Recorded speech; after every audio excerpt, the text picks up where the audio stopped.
महाराष्ट्र विधानसभा चुनाव में धांधली का मुद्दा एक बार फिर गरमाया हुआ है। कांग्रेस सांसद राहुल गांधी ने आगामी बिहार विधानसभा चुनाव को लेकर चिंता जाहिर करते हुए चुनाव आयोग पर सवाल खड़े कर दिए और अब उनके समर्थन में आरजेडी नेता तेजस्वी यादव का बयान आया है। उन्होंने पीएम मोदी पर संवैधानिक संस्थाओं को हाईजैक करने के आरोप लगा दिए।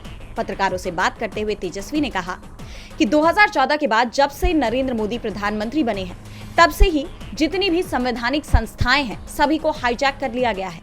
चुनाव आयोग इलेक्शन की घोषणा करता है, चुनाव की तारीखों की घोषणा करता है, लेकिन बीजेपी आईटी सेल को पहले से ही पता होता है कि चुनाव कब होना है।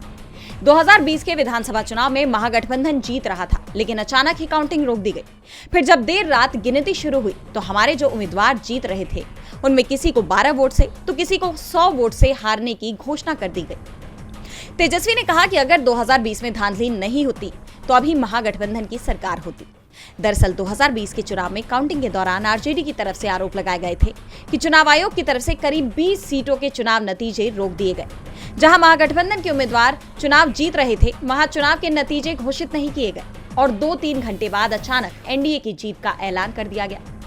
तेजस्वी ने चिंता जाहिर करते हुए कहा कि संवैधानिक संस्थानों को ईमानदारी से चुनाव कराने चाहिए, अपने कर्तव्यों का पालन करना चाहिए। अगर संवैधानिक संस्थान ही बर्बाद हो जाएंगे तो लोगों को न्याय कहां मिलेगा।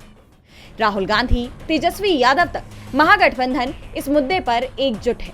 चुनाव आयोग और एनडीए सरकार पर हमलावर है। अब ऐसे में बिहार चुनाव पर सबकी नजरें हैं।